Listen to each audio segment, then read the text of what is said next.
৩৭ দিনের টানা আন্দোলনে সরকারের নতি স্বীকার, শিক্ষামন্ত্রীর পদত্যাগ সব মিলিয়ে বড় জয় পেয়েছে ভারতের ককরোচ জনতা পার্টি। আন্দোলনের এই সাফল্যের পর প্রশ্ন উঠছে, রাজনীতির মাঠে কি তাহলে নামছে ককরোচ জনতা পার্টি?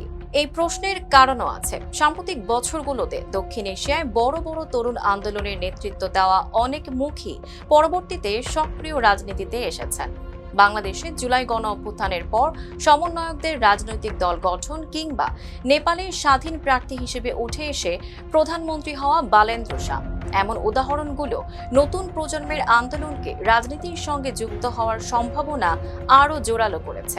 তবে এখনই পূর্ণাঙ্গ রাজনৈতিক দলের রূপ নিচ্ছে না ককরোচ জনতা পার্টি সংগঠনটি, বরং তরুণদের আন্দোলনকে দেশজুড়ে আরও বিস্তৃত করাই তাদের বর্তমান লক্ষ্য বলে জানিয়েছেন নেতারা। ভারতীয় সংবাদ মাধ্যম এনডিটিভিকে দেওয়া সাক্ষাৎকারে সিজেপির মুখপাত্র আশুতোষ রাঙ্কা বলেন, আপাতত তিনি বাড়ি ফিরে পরিবারের সঙ্গে সময় কাটাতে চান, তবে ভবিষ্যতে রাজনীতিতে আসার সম্ভাবনা পুরোপুরি উড়িয়ে দেননি তিনি। তার ভাষায়, ভারতে কোনো বিষয়ে কখনো না বলা উচিত নয়। অন্যদিকে সংগঠনের আরেক মুখপাত্র সৌরভ দাস বলেন, নতুন রাজনৈতিক দল গঠন এখন তাদের অগ্রাধিকার নয়, বরং এমন একটি শক্তিশালী তরুণ প্ল্যাটফর্ম গড়ে তোলাই লক্ষ্য, যাতে যেই সরকারি ক্ষমতায় থাকুক না কেন শিক্ষার্থীদের দাবি উপেক্ষা করতে না পারে।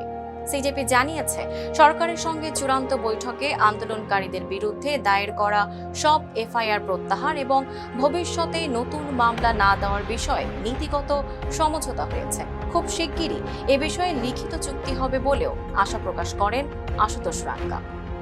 Tanjima Nowrin, face the paper.